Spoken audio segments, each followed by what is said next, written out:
The alarm clock's shrill shriek was a daily assault on the quiet of Beatrice's small apartment, slicing through the stale air like a rusty blade. It was a sound that always managed to burrow deep beneath her skin, a constant reminder of the unrelenting demands of her life. With a weary groan that mirrored the aching protests of her joints, Beatrice Whitmore reached out a hand, stiff and calloused, from beneath the worn quilt. The faded fabric, once a vibrant splash of color, now mirrored the muted hues of her own existence.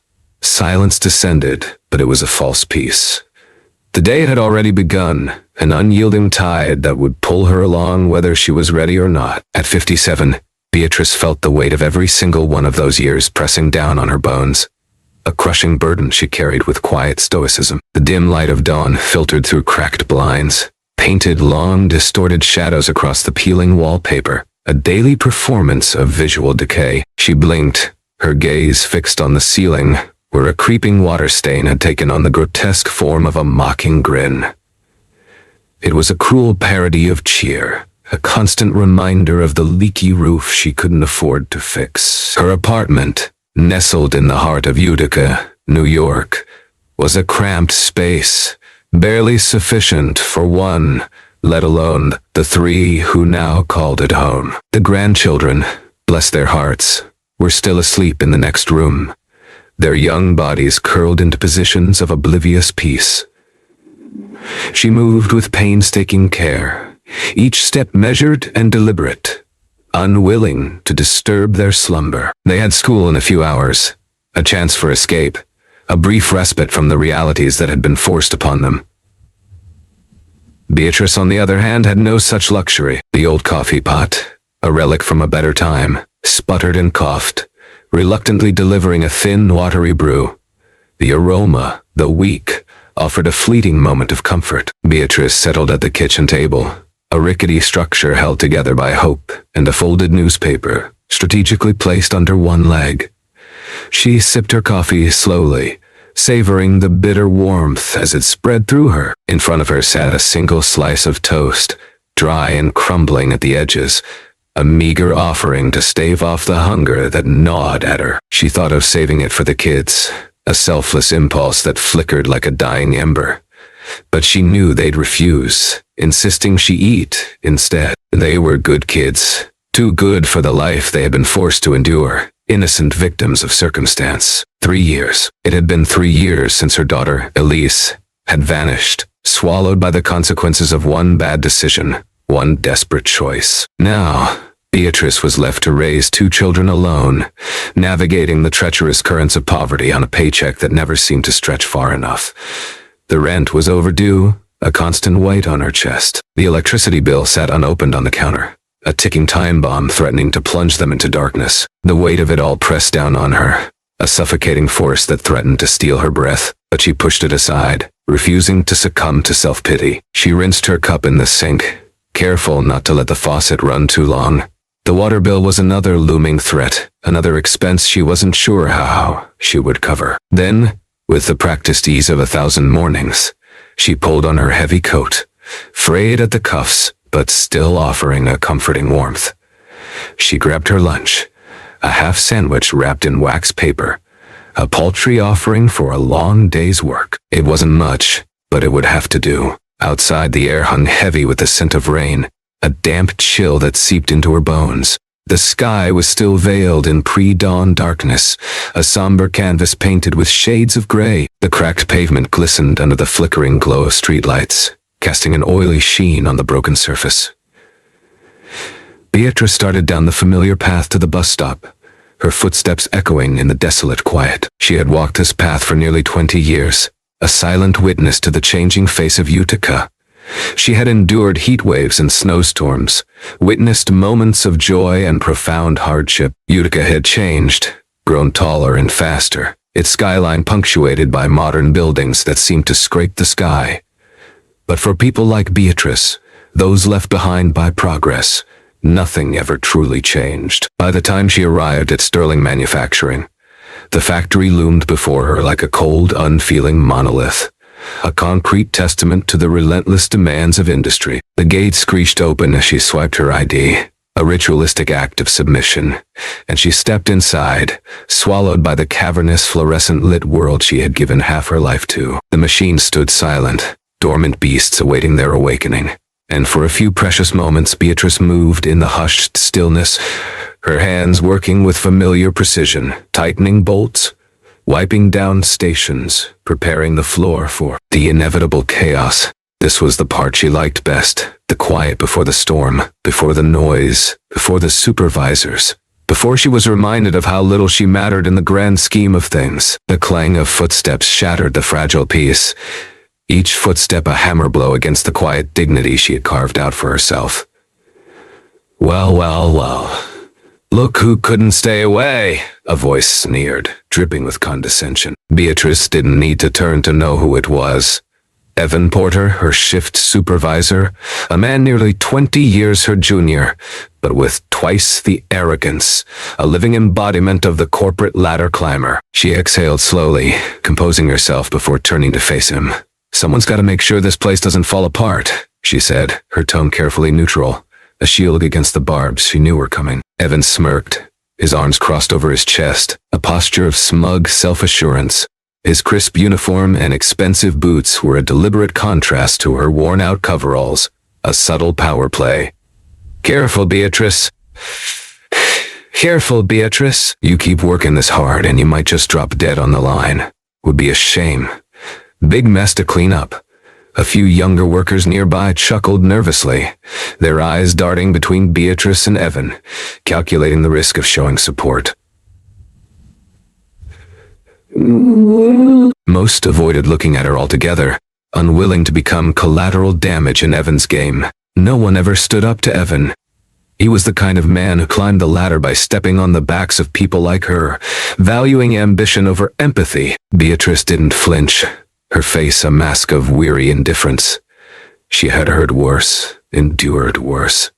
Guess I'll try not to make too much of a mess then, she said coolly, turning back to her work, refusing to give him the satisfaction of a reaction. Evan lingered a moment longer, his eyes narrowed, as if searching for a crack in her armor, waiting for a display of weakness. When he didn't get one, he scoffed, a sound of dismissive contempt, and walked away, his expensive cologne lingering in the air like an unwanted reminder of the gulf between them. Beatrice's hands tightened around the wrench she held, her knuckles whitening beneath the grime.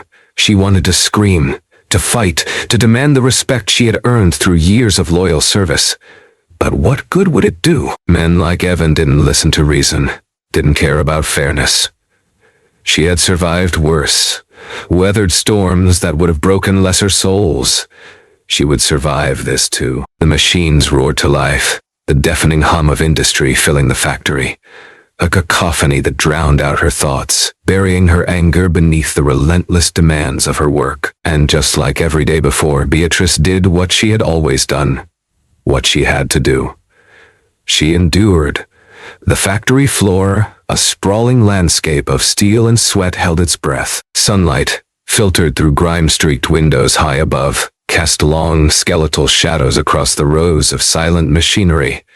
Even the air seemed to vibrate with a suppressed energy, a low hum of anticipation that prickled against Beatrice's skin. Sterling Manufacturing was a world unto itself, a labyrinth of metal and motion where humanity was often secondary to efficiency. The air hung heavy with the mingled scents of oil, metal shavings, and a less tangible, yet ever-present aroma, exhaustion. But Beatrice Whitmore knew better. For her, this factory possessed a heartbeat, a rhythm dictated by the men and women who toiled within its walls. They moved between their stations like cogs in a vast machine, their hands calloused, their backs permanently bent from years of relentless repetition. They were the lifeblood of Sterling, the silent engine that kept the gears turning. The blood of Sterling, the silent engine that kept the gears turning. From his perch high above, encased in a glass-walled office that resembled a hawk's nest, Evan Porter surveyed his domain. He was more than just a supervisor. He was a predator in a corporate jungle, a man who thrived on control. Young, ambitious, and utterly devoid of empathy, Evan had clawed his way up the ranks, leaving a trail of broken promises and shattered dreams in his wake. He hadn't risen through skill or dedication, but through an uncanny ability to identify and exploit the vulnerabilities of others. Beatrice had watched it happen year after year, as older, more experienced workers were systematically pushed aside, replaced by younger hires whose ambition outweighed their morals, and whose fear of Evan was a powerful incentive to toe the line. She had been here longer than Evan had been alive, a silent fixture in the sterling landscape. She'd witnessed booms and busts, navigated countless changes in management, and outlasted more than a few corporate trends. And yet, in Evan's eyes, she was nothing more than an obstacle, a relic of an aging workforce he was determined to bury beneath the weight of his own ambition. Beatrice moved towards her station, the familiar creak of her work boots barely audible above the factory's awakening hum. She adjusted the settings on her assembly line, her fingers moving with a practiced grace born of years of repetition. She tightened a few loose bolts, ensuring everything ran smoothly. A small act of defiance against the entropy that threatened to consume everything. She took pride in her work, in the precision and efficiency she brought to her tasks. Even if no one else seemed to notice, even if her efforts were ultimately reduced to numbers on a spreadsheet. A few of the younger workers offered her furtive nods of respect as they passed, their eyes conveying a mixture of admiration and apprehension. They might have been too intimidated to openly defy Evan, but they knew who truly kept this place running. When a machine jammed, sputtering and threatening to grind the assembly line to a halt, they didn't seek out the supervisors. They went to Beatrice. When a new hire struggled to master a complex task, overwhelmed by the pace and the pressure, it was Beatrice who quietly showed them the ropes, patiently guiding them through the intricacies of the process, ensuring they didn't get chewed up and spat out by the brutal machinery of the factory. She had earned their respect the hard way, through years of unwavering dedication and quiet competence. But respect, she knew, was a fragile shield, often useless against the sharp edges of corporate ambition.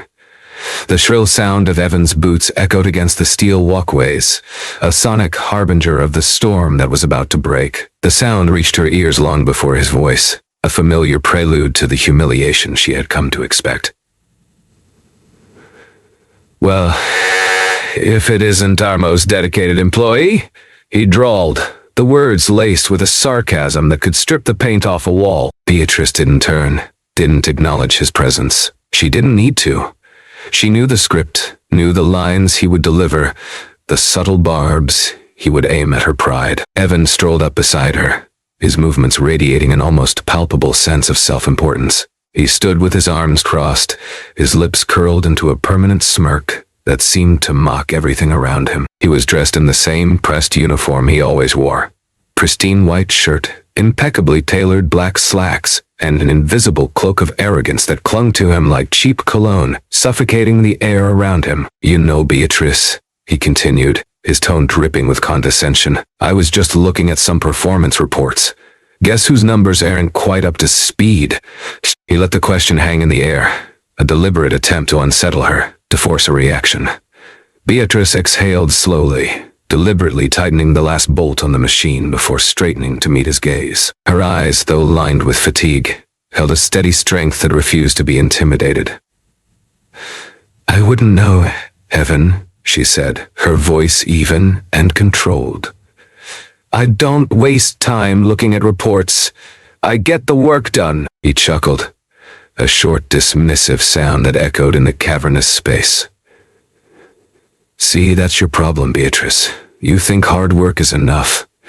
But numbers are what really matter in this world." He emphasized the word numbers as if it were a sacred mantra, the key to unlocking all the secrets of success. She knew where this was going, knew the familiar trajectory of this conversation. She had heard it all before. The thinly veiled threats, the subtle insinuations that her time was running out. "I've been noticing," Evan continued, taking a slow step around her, circling her like a predator sizing up its prey, "that maybe you're slowing down. I get it. The body doesn't last forever." He tapped a finger against his own temple, a gesture that implied her mind was also beginning to fail. The mind starts slipping too. Maybe it's time to think about, I don't know, stepping aside. Beatrice felt her jaw clench, the muscles in her face tightening with barely suppressed anger. She could feel the eyes of the other factory workers on her, the way they stiffened at Evan's words, their faces etched with a mixture of pity and fear. No one dared intervene. No one dared challenge Evan's authority. This was his game, humiliation in plain sight, a calculated display of power designed to remind everyone who was in charge. "I've been here longer than you, Evan," she said calmly, her voice a low rumble that defied his condescension. "And I'll be here long after you move on to whatever next promotion you're stepping over people for." Evan's smirk faltered for half a second, a flicker of uncertainty in his usually confident expression. Then he leaned in just slightly, lowering his voice to a conspiratorial whisper. "Let's get something straight, Beatrice. This place isn't a charity, and I don't have time for people who can't keep up. Maybe start thinking about retirement before the company makes that decision for you." Before she could formulate a response, before she could unleash the torrent of anger that threatened to erupt within her, he straightened, flashing that smug grin again, the expression of a victor who knew he had drawn blood. "Enjoy your shift," he said, the words dripping with saccharine sweetness, before turning and strolling off, his boots clicking against the floor like the rhythmic ticking of a clock, counting down her time. Beatrice stood still for a long moment, the tension in her chest so tight she could barely breathe.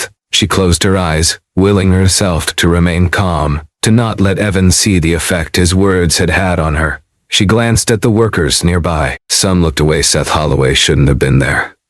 The sterile world of Sterling Manufacturing's executive offices, with its panoramic city views and hushed whispers of power, was his natural habitat. He navigated boardrooms filled with polished mahogany and whispered strategy meetings with the ease of a seasoned predator. The factory floor, a place of grime and grit and relentless human effort, was a world he rarely, if ever, visited. He was, after all, a man of numbers, of profit margins, and efficiency ratings. But tonight, the numbers had failed him.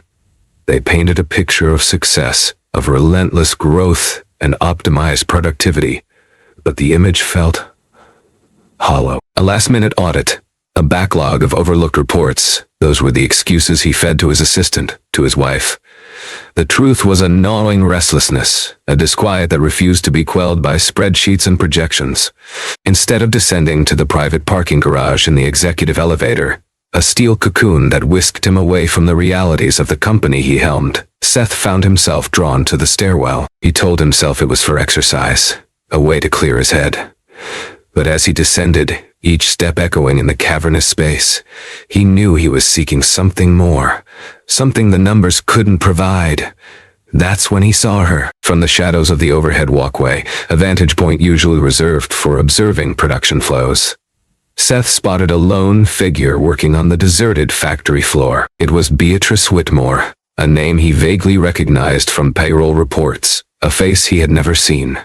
She was dwarfed by the towering machinery, a solitary silhouette against the dim glow of the emergency lights. She was lifting heavy crates, her movements slow and deliberate, stacking them onto pallets with a methodical precision born of decades of experience. Seth could see the subtle sway of her shoulders, the way she paused every few crates to press a hand against her lower back, a silent testament to the ache that must be consuming her. Her exhaustion was palpable, a heavy weight that seemed to press down on her with the force of gravity. The machines around her hummed with a faint rhythmic thrum, their metal bodies cooling in the unaccustomed silence. The overhead fluorescent lights buzzed, casting a harsh, unforgiving glare on the scene. The factory, stripped of its usual cacophony of noise and frenetic activity, felt strangely eerie, a skeletal reminder of the human effort that fueled its existence. Seth frowned, a crease forming between his brow. He hadn't authorized overtime tonight. What was Beatrice Whitmore doing here, alone in the darkness? The answer, he realized, was none of his concern. He should turn around, go back to his office, and leave her to her work. And yet, he could. A sharp voice, laced with a familiar grating tone, shattered the stillness of the night. Well, look at you. Still at it, huh? Guess some people just don't know when to quit. Seth shifted his weight, pressing himself further into the shadows of the walkway, a silent observer in a drama he hadn't expected to witness. From his elevated position, He could see the man approaching Beatrice, Evan Porter, her shift supervisor, a man whose name was frequently praised in efficiency reports. Evan walked with an easy arrogance, his shoulders squared, his chin held high. He moved with the confidence of a man who believed himself untouchable, his boots echoing on the concrete floor. He stopped a few feet from Beatrice, his lips curled into an amused smirk, his eyes glinting with a predatory gleam. Beatrice, to her credit, didn't react. She didn't flinch, didn't offer a word of greeting. She simply continued working, her hands moving with unwavering steadiness as she stacked another crate onto the towering pallet. Evan clicked his tongue, a sound of mock disapproval. "You know, Beatrice, I think you've got it all wrong. See, when the shift ends, that's when normal people go home." He gestured around dramatically, his arms sweeping across the deserted factory floor. "But here you are, still breaking your back. What's the deal? Got nowhere else to be?" Seth expected Beatrice to snap back, to defend herself against Evan's condescending remarks. He imagined a flurry of heated words, a clash of wills. Instead, she exhaled softly, a sigh that seemed to carry the weight of the world, and muttered, "Work's gotta get done." Evan laughed, a harsh, grating sound that echoed in the cavernous space. Actually laughed. "That's cute. Real old-school thinking." He crossed his arms over his chest, a pose that exuded smug self-satisfaction. "But here's the thing, nobody cares. You kill yourself for this place. And for what? A paycheck that barely covers rent in Utica? A job title that hasn't changed in 20 years. He leaned in slightly, his voice dripping with venomous condescension. "You're a relic, Beatrice. And relics get replaced." Seth's hands, until now clenched tightly against the cold steel railing, curled into fists. A surge of anger, unfamiliar and unexpected, coursed through his veins. He didn't know this woman, didn't know her story. He had never spoken to her, never acknowledged her existence. But something about the way she stood, shoulders squared, spine rigid despite the obvious pain etched on her face, made his stomach twist with a feeling he couldn't quite name. She wasn't angry, wasn't even surprised. The realization hit him with the force of a physical blow. She was used to this. She had heard it all before. The subtle insults, the veiled threats, the constant reminders of her insignificance. And that realization made Seth feel something foreign, something deeply unsettling. She wiped the back of her hand across her forehead, a gesture that revealed the lines of fatigue etched on her face, and turned to face Evan fully. Her expression was unreadable, a mask of stoic endurance, but her voice, when she spoke, was steady, unwavering. "I don't need your advice, Evan. I just need you to get out of my way." For a split second, Seth swore he saw something flicker across Evan's face, a fleeting expression that was quickly masked by his familiar smirk. Annoyance, frustration, perhaps even a hint of embarrassment. Then, just as quickly, it was gone. Evan chuckled, stepping back, his boots clicking against the concrete floor. "Suit yourself, Grandma." He started to walk away, his arrogance restored, but paused, throwing a final parting shot over his shoulder, a cruel barb aimed at her dignity. "Just on drop dead on company property. Too much paperwork." Beatrice didn't respond, didn't offer a retort. She simply turned back to her work, resuming the arduous task of lifting and stacking boxes, as if the conversation had never happened. Seth remained frozen at the railing, his mind reeling, watching as she disappeared into the shadows, her solitary figure once again dwarfed by the machinery.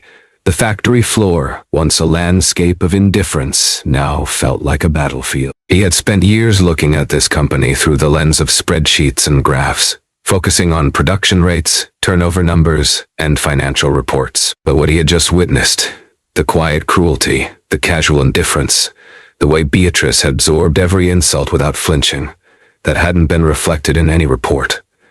And it should have been. For the first time in his career, Seth Holloway wondered if he had been deliberately blind to the real cost of his company's success. And for the first time in a long time, he wasn't sure if he liked the answer. The sterile comfort of his office, the panoramic views, the hushed whispers of power, all seemed to fade away, replaced by the stark reality of a single, exhausted woman working alone in the darkness.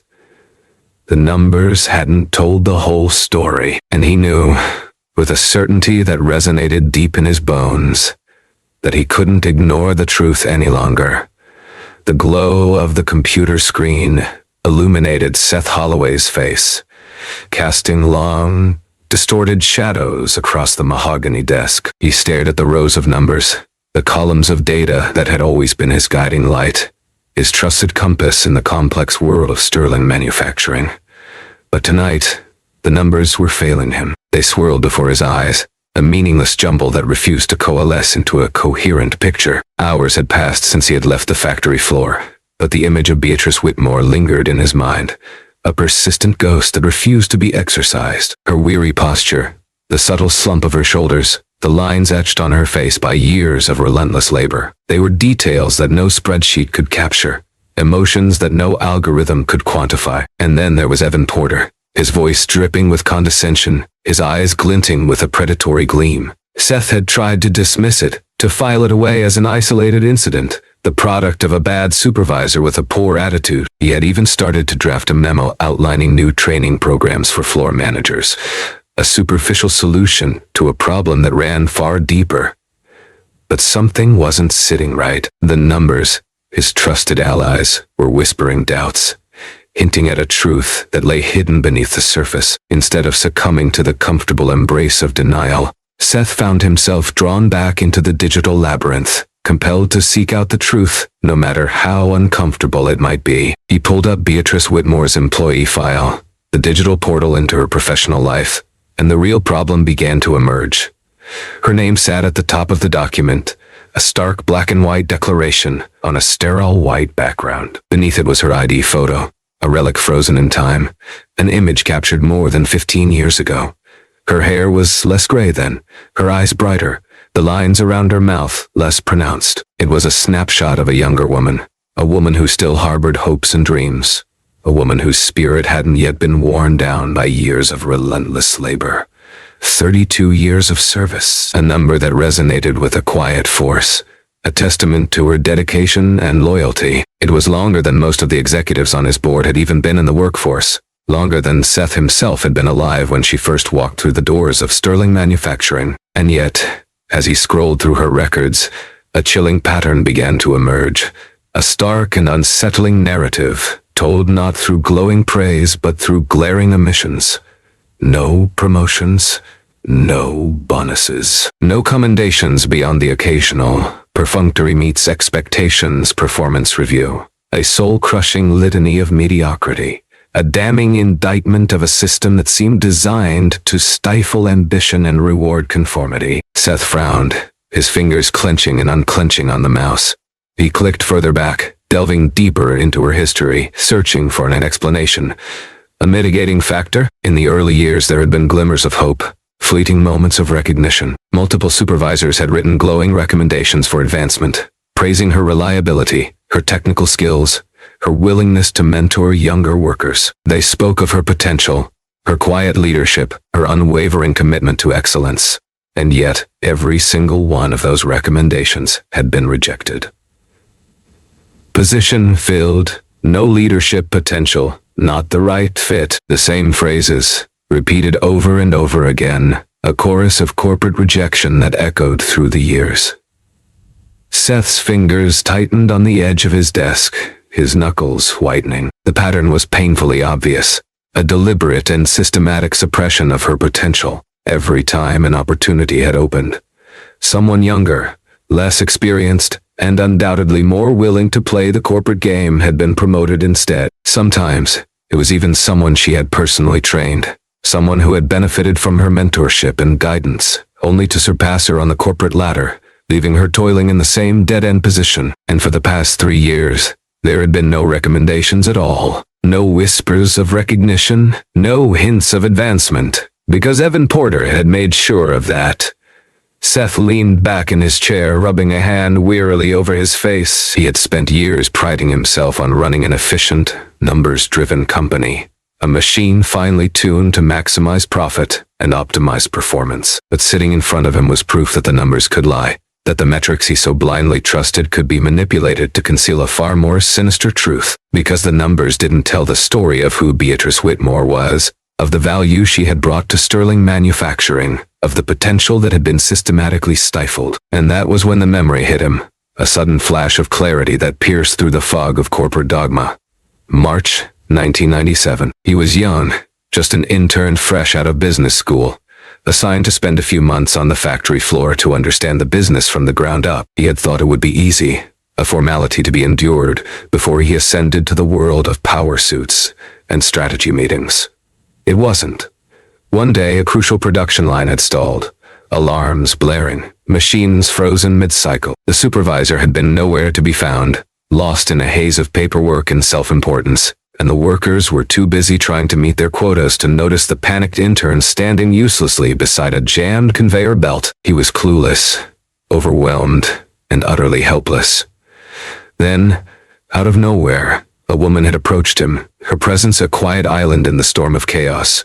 She hadn't looked irritated, hadn't looked amused. She hadn't offered judgment, hadn't belittled his incompetence. Seth, desperate in sleep, offered no solace to Seth Holloway that night. The face of Beatrice Whitmore, etched with weariness and quiet resignation, haunted his waking hours, a stark counterpoint to the sterile perfection of his office, the comfortable hum of his privileged existence. Long before the first rays of dawn bled through the city skyline, painting the sky in hues of gray and reluctant pink, Seth was back at his desk, the battle lines already drawn in his mind. The files, the reports, the employee records, they lay scattered across the mahogany surface like fallen leaves after a storm. He had spent the night wading through them, searching for answers, seeking some rational explanation for the injustice he had witnessed.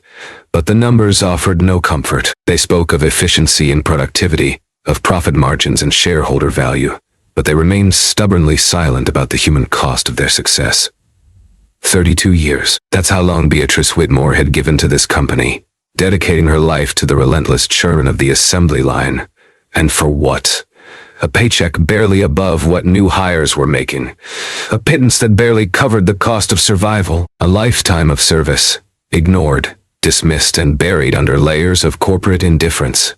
The numbers had told him one story, a story of growth and prosperity, but the events of last night had revealed a far more disturbing truth. He wasn't just looking at a bad manager, an isolated case of personal animosity. He was looking at a systemic failure, a deeply ingrained culture that rewarded ambition over empathy, that valued profits over people, a system designed to erase those who didn't fit the mold, those who refused to play the game. And that system, he vowed. He buzzed for his assistant, the urgency in his voice cutting through the morning calm.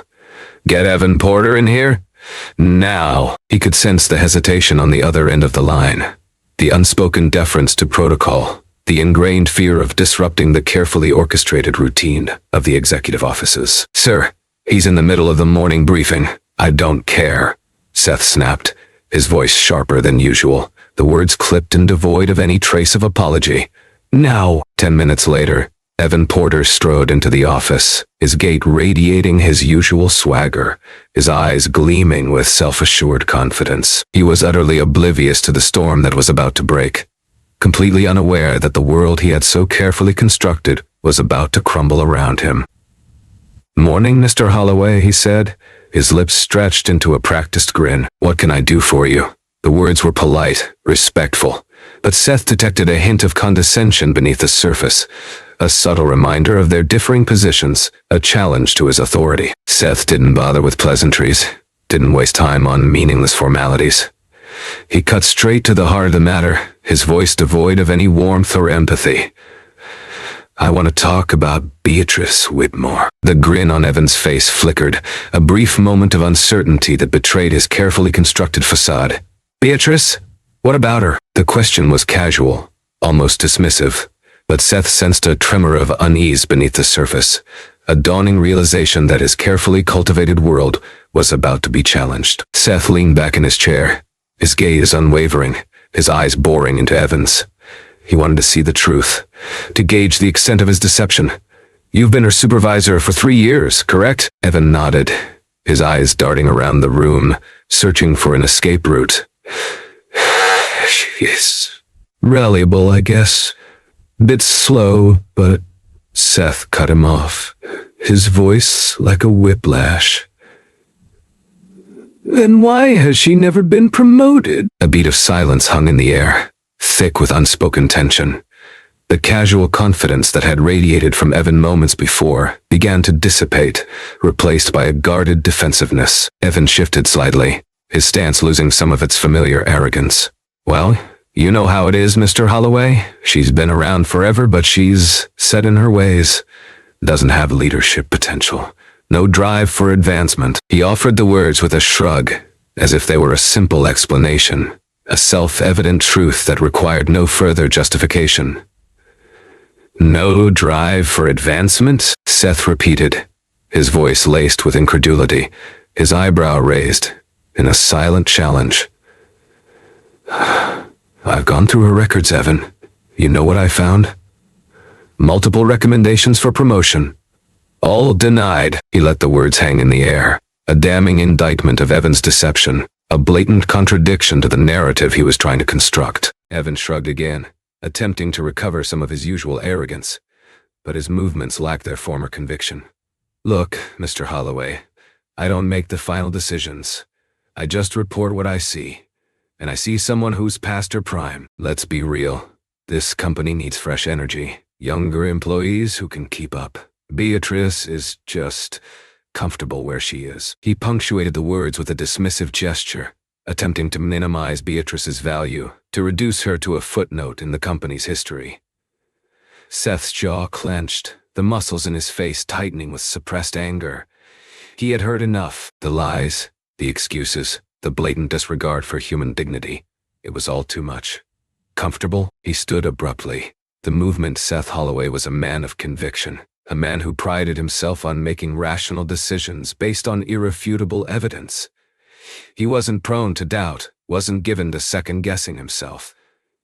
But after the events of the day, after unearthing the truth about Beatrice Whitmore and confronting Evan Porter with his lies, a nagging unease persisted, a disquiet that refused to be silenced by logic or reason. He had launched a full-scale investigation into the company's hiring and promotion practices, a move that would undoubtedly send shockwaves through the executive ranks. And yet, something inside him still felt unsettled, a discordant note in the otherwise harmonious symphony of his carefully constructed world. The numbers, his trusted allies, had betrayed him. They had failed to capture the full story, had masked the human cost of Sterling Manufacturing's relentless pursuit of profit.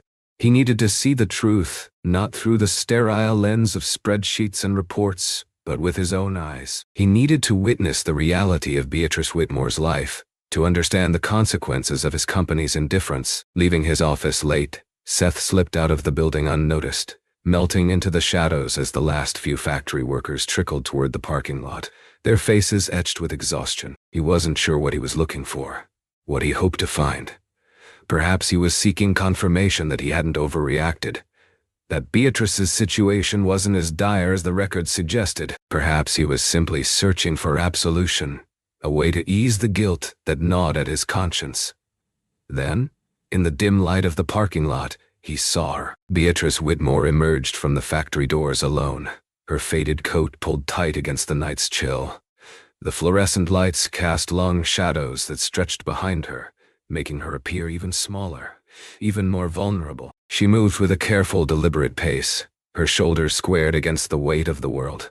She didn't get into a car, didn't hail a taxi, because she didn't have one. Instead, she adjusted the strap on her worn-out shoulder bag, a gesture that spoke volumes about her resilience, and began to walk, her footsteps echoing in the empty parking lot. A wave of protectiveness, unfamiliar and unexpected, surged through Seth.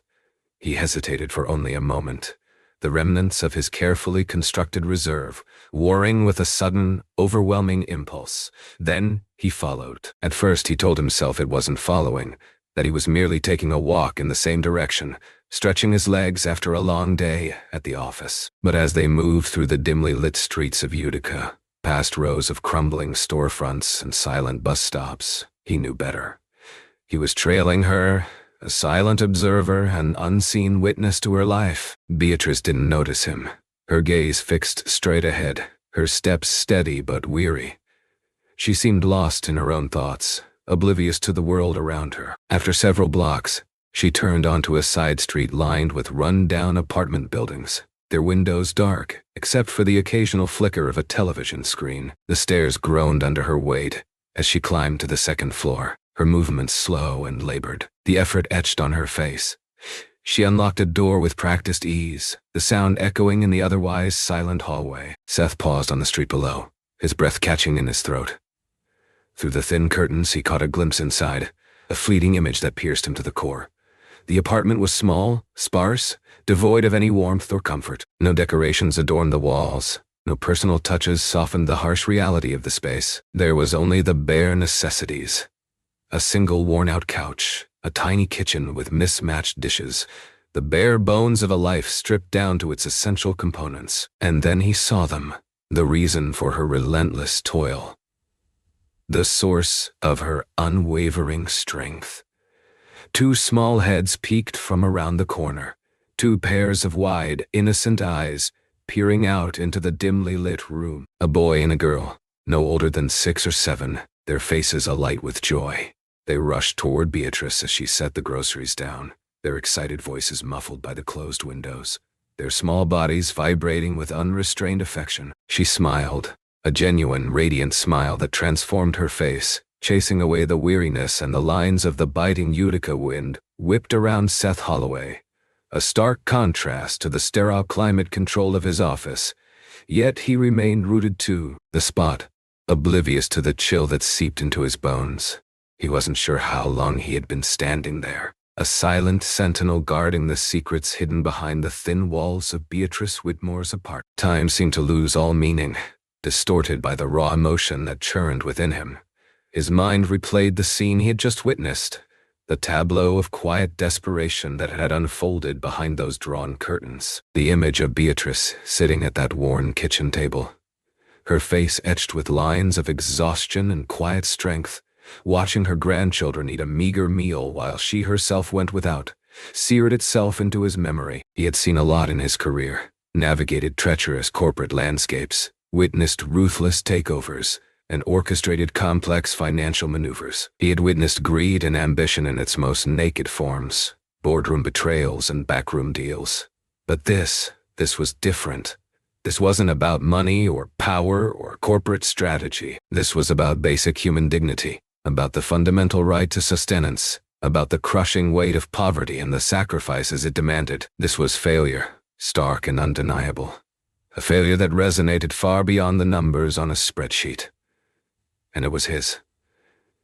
Inside, the dim light cast long, dancing shadows on the walls, illuminating the simple act of a family sharing a meal. The 2 children, her grandchildren, ate with a quiet urgency, their small hands moving quickly, their eyes fixed on their plates. There was a palpable hunger in their movements, a subtle indication that full meals were a luxury they couldn't always afford. Beatrice sat beside them, nodding and smiling, her face radiating warmth and patient love. Then, as the plates were emptied, as the last morsels were consumed, the little girl turned to Beatrice, her eyes wide with innocent curiosity. "Grandma," she asked, her voice soft but serious, cutting through the silence like a shard of glass, "Are we gonna have breakfast tomorrow?" The question hung in the air, a simple, childlike inquiry that carried the weight of the world. The room went still, as if time itself had stopped. Seth watched, his breath catching in his throat, as Beatrice froze, her smile faltering, her eyes betraying a flicker of uncertainty that she quickly masked. It was a fleeting moment, so brief that most people wouldn't have noticed. But Seth saw it, that hesitation, that glimpse of the fear that lay hidden beneath her stoic facade. She forced a smile, her lips trembling slightly. "Of course, sweetheart," she murmured, reaching out to brush a gentle hand over the girl's curls, her voice laced with a false confidence. "I'll figure it out." The little girl nodded, satisfied, and went back to sipping from her empty cup, oblivious to the burden her grandmother carried, unaware of the sacrifices that were being made on her behalf. But Seth couldn't move, couldn't breathe. That one moment, that one tiny hesitation, ripped through him like a blade, severing his connection to the world he had always known, forcing him to confront the reality of the human cost of his company's success. This woman, this extraordinary woman, had given 3 decades of her life to his company, had trained others, mentored younger workers, had kept the factory running, while men like Evan Porter took credit for her work and systematically denied her the recognition she deserved. And yet here she was, at the end of a long, grueling day, facing the agonizing uncertainty of whether she would be able to provide her grandchildren with the most basic necessity. Seth exhaled, his breath sharp and ragged in the cold night air. No, this wasn't how it was supposed to be. This wasn't right. And he wasn't going to stand by and let it happen. Something had to change. Right now. The time for reflection was over. The time for action had come. Seth Holloway didn't sleep. The injustice he had witnessed, the silent desperation in Beatrice Whitmore's eyes, had ignited a fire within him, a burning need for retribution that consumed him. He spent the remaining hours of the night charting a course, strategizing a takedown, preparing for the inevitable backlash. As the first streaks of dawn painted the Utica skyline with hesitant strokes of color, he was already speeding toward Sterling Manufacturing, the city lights blurring into streaks of yellow in his peripheral vision. There was no room for hesitation, no time for second-guessing. The scales had fallen from his eyes, and he could see the truth, stark and undeniable. The carefully constructed facade of Sterling Manufacturing, the image of a thriving, efficient enterprise, had crumbled to dust, revealing the rot and decay that festered beneath the surface. Last night had stripped away any lingering illusions he might have harbored about his company, about the systems he had trusted, about the people who had been running it under his nose, lining their pockets while sacrificing the well-being of their employees. That ends today, he vowed, the words echoing in the silent car. The reckoning was at hand. The factory was already stirring to life when Seth arrived, the parking lot slowly filling with cars, the air thick with the smell of exhaust and anticipation. Workers shuffled in, their faces etched with varying degrees of weariness and resignation. Some looked bleary-eyed, still clinging to the remnants of sleep. Others moved with a weary resignation, their steps heavy, their spirits already burdened by the demands of another long shift.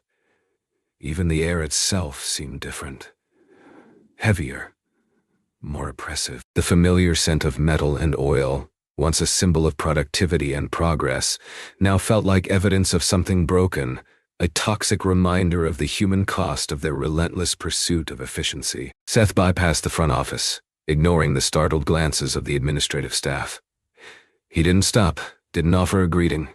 He was a man on a mission, driven by a singular purpose. Pushing through the heavy factory doors, he entered the sprawling workspace, the air immediately growing thick and suffocating. His eyes scanned the space, searching, pinpointing his target. Ignoring the hum of the awakening machinery and the growing murmur of activity, he headed straight for the supervisor's lounge, his footsteps echoing with an uncharacteristic urgency. Inside, a handful of managers were gathered, huddled around a stained formica table, sipping coffee, skimming production reports, their laughter echoing in the cramped space. They were discussing quotas, schedules, and performance metrics, oblivious to the storm that was about to erupt. And at the center of them all, lounging in a chair with an air of casual dominance, surveying his domain like a king among his subjects, was Evan Porter. He was regaling the others with a story, his voice loud and boisterous, his face flushed with self-importance. He looked up as Seth entered, his eyes widening slightly, his smile faltering.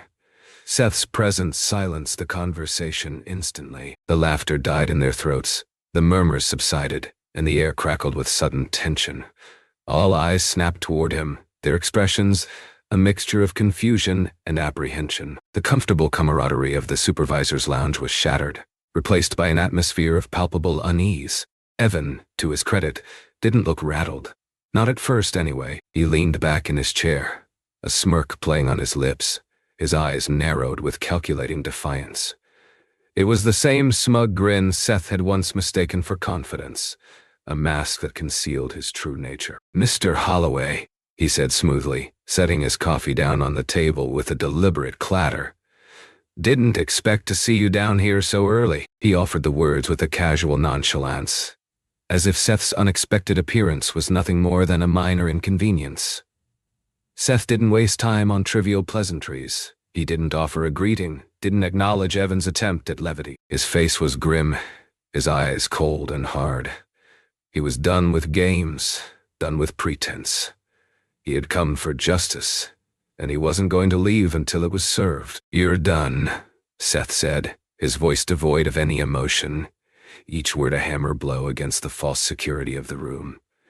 Evan blinked, his smirk faltering, a flicker of genuine confusion crossing his features.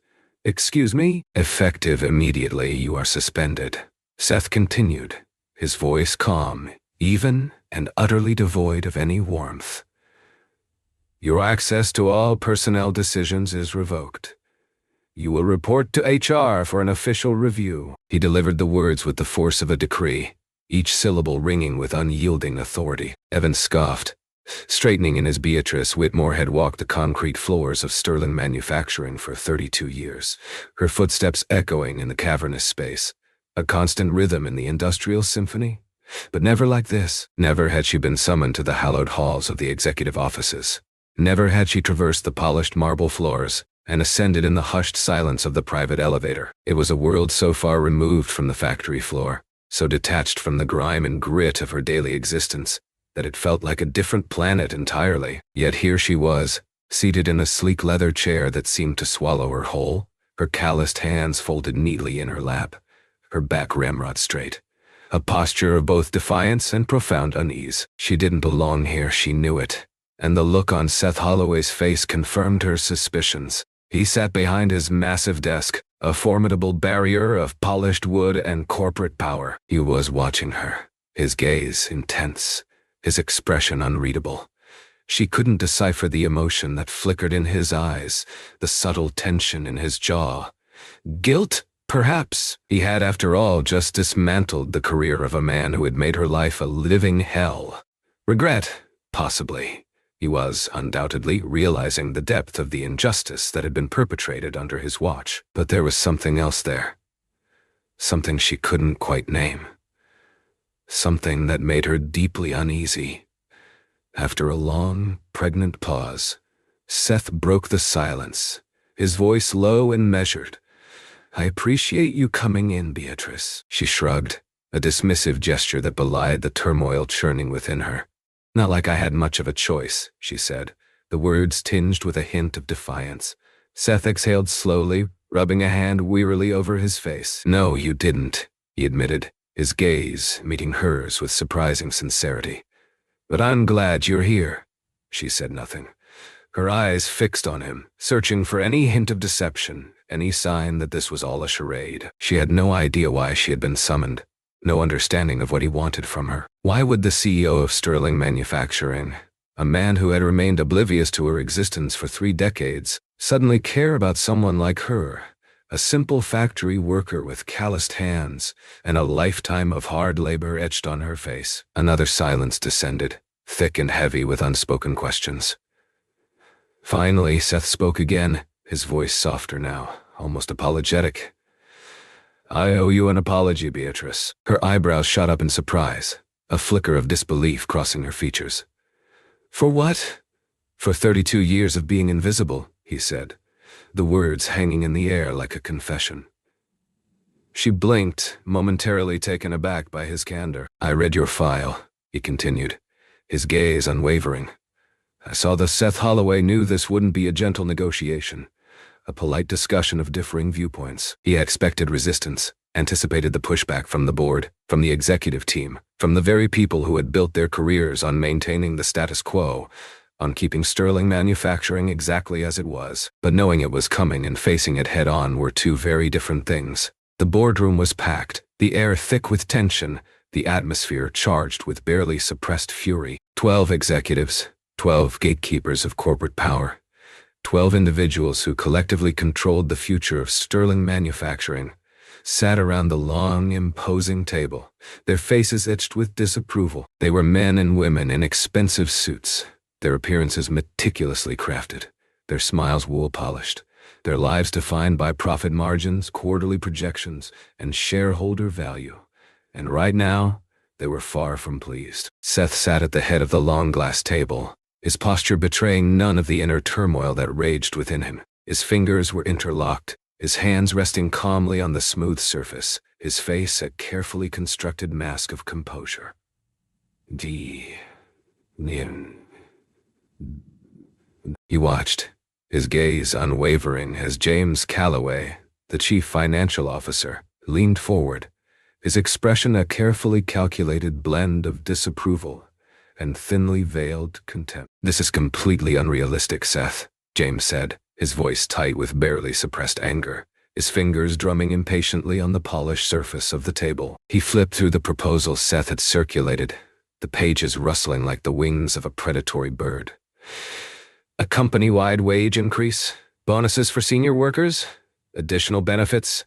These costs will eat into our profits, Seth. They will decimate our bottom line. That's the point, James, Seth interrupted, his voice calm but firm, the words hanging in the air like a challenge. The room fell silent, the hum of the ventilation system suddenly amplified, the tension reaching a fever pitch. Every eye in the room was fixed on Seth, scrutinizing his every move, searching for any sign of weakness. James frowned, his face reddening. "Excuse me." Seth exhaled slowly, deliberately, taking a moment to scan the faces around the table, assessing the landscape of opposition. He saw anger, disbelief, and a deep-seated resistance to change. He saw years of ingrained habits, decades of unquestioned assumptions, the weight of a corporate culture that valued profits above all else. For years, he began, his voice measured and deliberate. This company has operated under the misguided belief that cutting costs is more important than taking care of its workers. We've prioritized profit over people, sacrificed the well-being of our employees on the altar of efficiency. And as a result, we've created a workforce that is exhausted, underpaid, and undervalued. A workforce that is slowly but surely losing its faith in this company.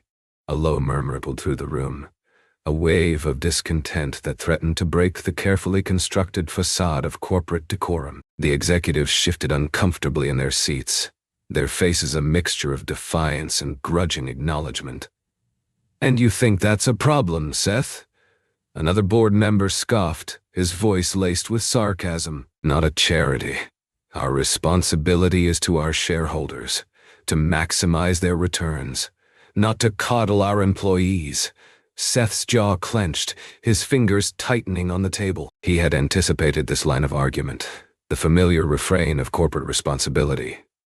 "I've seen what happens when we let businesses come first," he said, his voice tightening with suppressed anger. "I've seen Beatrice Whitmore had lived a life of quiet anonymity, a face lost in the crowd, a voice unheard. 32 years she had toiled within the walls of Sterling Manufacturing, her contributions overlooked, her potential ignored. She was just another worker, one of the faceless masses who kept the gears turning, the machinery humming. And now all eyes were on her. The entire company, from the executive offices to the factory floor, was watching her, scrutinizing her every move, waiting to see what she would do with this newfound power, this unexpected opportunity. The announcement had been met with a stunned silence, a moment of suspended disbelief that seemed to stretch on for the first time in its long and often unforgiving history. Sterling Manufacturing in Utica was more than just a collection of machines and bodies on an assembly line. The air itself seemed to hum with a different kind of energy, a sense of hope and possibility that had long been absent. The workers, once relegated to the role of silent automatons, were finally being heard, their voices echoing through the factory, demanding change, demanding respect. The transformation began with small, seemingly insignificant improvements, tangible symbols of a newfound commitment to employee well-being. A missing safety railing, a long-standing hazard that had been repeatedly ignored, was finally replaced, providing a sense of security and demonstrating that the company actually cared about their safety. The break room, once a dingy, forgotten space with a single rusting microwave and a collection of mismatched chairs, underwent a miraculous overnight renovation. New tables, a stocked coffee station, and actual seating transformed the space into a place where workers could relax, recharge, and connect with one another. Then came the bigger changes. the substantive improvements that directly impacted their lives. Workers who had been denied raises for years, their hard work and dedication consistently overlooked, suddenly found pay increases reflected in their checks, a long overdue recognition of their contributions. Supervisors who had built their careers on bullying and intimidation, who had thrived under the old system by exploiting and demeaning their employees, were finally being called out, held accountable for their actions. And the ones who had been quietly changed, genuine and lasting change, never comes without a fight. For every worker who embraced the reforms, who welcomed the newfound respect and opportunity, there was a manager who resisted, who clung to the old ways, who saw their power and privilege threatened. For every step forward, for every improvement made, there was a roadblock erected, a new obstacle to overcome. And for every hard-fought win, Beatrice Whitmore knew there was a battle waiting just around the corner. The forces of resistance were gathering, and they were determined to reclaim what they had lost. The sabotage began subtly, almost imperceptibly at first. It started with small acts of defiance, quiet acts of sabotage designed to undermine the new policies and sow discord among the workers. Quotas were raised just a little too high, pushing the workers to their breaking points, testing their limits. Break times were subtly shortened, chipping away at their precious moments of respite. Machines that had finally been repaired after months of neglect mysteriously broke down again, grinding the assembly line to a halt. Supervisors, emboldened by a sense of impunity, dragged their feet when workers filed complaints, burying them in a mountain of paperwork, using bureaucratic red tape to stall progress and discourage dissent. But the biggest problem, the most insidious threat, was coming from the top. A cabal of senior managers, the ones who had thrived under the old system, who had benefited most from the culture of exploitation and indifference, were determined to prove that Seth Holloway's new direction was a mistake, a reckless gamble that would ultimately destroy Sterling Manufacturing. They had decades of experience, years of accumulated power, and they weren't about to relinquish it without a fight. It wasn't long before Beatrice and Seth were summoned to a special meeting with the senior executives, a gathering that reeked of hostility and resentment. Seth knew what this was.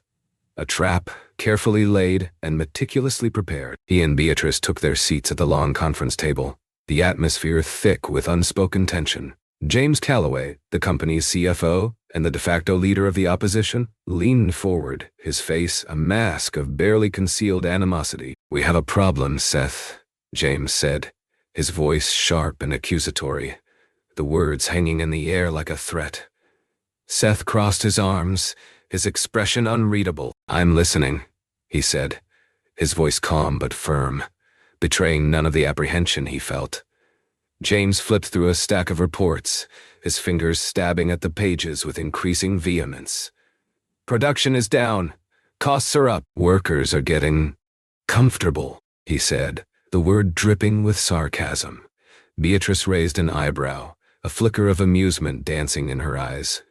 "You mean they're getting treated like human beings?" she asked, her voice laced with irony. James ignored her, his for the first time in Sterling Manufacturing's long and arduous history in Utica. The script had been flipped. The workers, once relegated to simply following orders, to being faceless cogs in a heartless machine, were now taking the lead, dictating the terms of their own existence. Beatrice Whitmore, the unassuming factory worker who had never envisioned herself as a leader, had become the unlikely architect of this transformation. After decades of keeping her head down, of focusing on doing her job and simply surviving, she found herself thrust into a new role, a new responsibility. Workers were flocking to her, seeking her guidance and trusting her with their hopes and fears. "We need better scheduling," they pleaded. "We need protection against unfair layoffs," they demanded. "We need a say in the decisions that affect us," they insisted. And Beatrice, she listened. For weeks, she worked tirelessly with shift leaders, machine operators, warehouse staff, anyone and everyone who had something to contribute. They met in hushed corners of the factory, during stolen moments of break time, and in the quiet of their homes, fueled by a shared sense of purpose. And together, they built something remarkable. A proposal, a meticulously crafted plan to give the workers a real voice, a seat at the table where decisions were made. And when it was ready, When they had poured their hearts and souls into every word, they took it straight to Seth Holloway, the CEO who had dared to challenge the status quo. Seth sat at the head of the table in his office, a space that had once symbolized corporate power and authority. Across from him, Beatrice and a group of workers stood, their faces resolute, their hands clutching copies of the proposal. Beatrice slid a copy across the polished surface, the sound echoing in the silent room. Seth, the transformation of Sterling Manufacturing wasn't an instantaneous miracle, a flick of a switch that magically erased decades of ingrained injustice. The changes unfolded gradually, piece by piece, often met with resistance and setbacks. But they did happen, slowly but surely reshaping the landscape of the factory, creating a new reality for the workers who had long suffered in silence. Within a month, the first wage increases rolled out, a tangible sign that things were truly different. For some, it was the first real raise they had seen in years, a long overdue recognition of their hard work and dedication. For others, it was more than just a bonus. It was the difference between struggling and surviving, between making ends meet and falling into despair. The new policies followed, solidifying the foundation of this newfound equality. Overtime pay was fair, accurately reflecting the hours they put in. Break times were protected, providing much-needed moments of rest and respite. And most importantly, promotions were no longer handed out behind closed doors, based on favoritism and personal connections. The Promotion Review Board, now including workers like Beatrice, ensured that experience and merit actually mattered, that talent was recognized and rewarded, regardless of age or social standing. The safety measures, once neglected and ignored, became real, immediate, and rigorously enforced, creating a safer and more secure working environment. Sterling Manufacturing was no longer a place where people worked until their bodies gave out. A factory that chewed up its employees and spat them out, used and discarded. It was becoming a place where they could build a future, a community where their contributions were valued and their voices were heard. The board, initially resistant to these sweeping changes, was forced to take notice. Productivity numbers were up, employee turnover was down, and the company was actually starting to make more money, not by exploiting its workers, but by valuing them. By investing in their well-being and empowering their potential. They had no choice but to accept the new reality. Sterling Manufacturing was no longer a place that chewed up its employees. It was a place that stood by them. And at the center, the factory had changed, transformed from a symbol of oppression into a beacon of hope. It wasn't just the new policies, the improved wages, or the more equitable leadership. It was something deeper, something fundamental that had shifted within the very walls of the building. The air itself seemed to vibrate with a different energy, a sense of shared purpose and collective empowerment. For the first time in Sterling Manufacturing's history in Utica, the workers walked into the building knowing they mattered, their contributions valued, their voices finally heard. The factory wasn't just a place to clock in and survive, a daily grind to be endured. It had become something more, something far more meaningful. A community, a place where they belonged, a testament to the power of collective action. And Beatrice Whitmore, she had been instrumental in building it. Her unwavering dedication, her quiet strength, and her unwavering commitment to justice serving as a catalyst for change. It was late when Seth Holloway found Beatrice standing near the loading docks, watching the last few workers filter out for the night. The factory floor was quiet now, the hum of the machinery replaced by the murmur of conversation and the shuffle of feet. She didn't speak right away, didn't offer a greeting. She didn't need to. They had walked a long and difficult road together, and their silence was filled with a shared understanding, a mutual respect that transcended words. Seth leaned against the railing beside her, mirroring her quiet contemplation. "Not bad for an old factory worker," he said, a hint of a smirk playing on his lips, a subtle acknowledgement of her extraordinary transformation. Beatrice chuckled, a warm and genuine sound that chased away the lingering shadows of the past. "Not bad for a CEO who didn't know his own company," she retorted, her eyes twinkling with amusement. Seth exhaled, shaking his head in mock exasperation. "You think we did enough?" he asked, his voice laced with sincerity, seeking her validation, her honest assessment. Beatrice turned to face him, her eyes steady and unwavering, her gaze piercing through the carefully constructed facade he often wore. "There's no such thing, Seth," she said, her voice soft but firm. "There's always more to be done, more battles to be fought. But we did something, and that's more than anyone else ever tried. That's more than anyone thought was possible." Seth nodded, his heart swelling with a mixture of pride and gratitude. Because she was right. They had accomplished something remarkable, something that would forever change the course of Sterling Manufacturing. Beatrice glanced back at the factory, her eyes scanning the familiar landscape from Beatrice's story. "We learned profound lessons about resilience, empathy, and the courage to challenge injustice. Firstly, cultivate resilience by meeting life's relentless demands with stoicism and refusing to succumb to self-pity.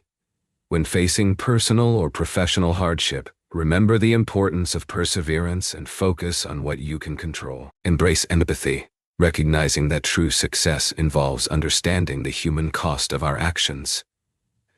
Actively listen and validate others' experiences to foster stronger relationships and more ethical decisions. Do not turn a blind eye on unjust systems.